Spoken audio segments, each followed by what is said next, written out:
উনি মাগরিবের নামাজ এশারের নামাজ পড়ে একটা মসজিদে শুয়ে পড়লেন, আর শুয়ে শুয়ে হাদিস পড়তেছেন। কি পড়তেছেন? কথা বলেন। আর মনে মনে ভাবলেন রাতটা মসজিদে কাটায় দিই, ফজরের নামাজ পড়ে আবার বেরোবো।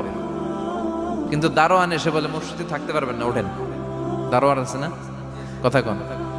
আহমদ ইবনে হাম্বল বললেন আমি শুধু রাতটা থাকতে চাই, আমি তো ফজরেরও মুসল্লি, ফজর নামাজ পড়বো তো এই মসজিদে, আমার থাকতে দাও। দারোয়ান তো দেয় না, কেন? মসজিদে থাকার জায়গা না, যান মিয়া। উনি যে আহমদ ইবনে হাম্বল এটা চিনে নাই, থাকতে দেয় না। কি করবে এখন? উনি কাঁথা গুছিয়ে হাদিসের কিতাব নিয়ে কাঁধের মধ্যে ব্যাগ নিয়ে মসজিদ থেকে বেরোয় গেলেন। কি আর করবেন, প্রচন্ড শীত, আর কাঁপতেছেন, বুড়ো মানুষ। পথিমধ্যে দেখলেন বাজার, বাজার একজন খাব্বাজ, শাবুন খাব্বাজ, যুবক রুটি বিক্রেতা।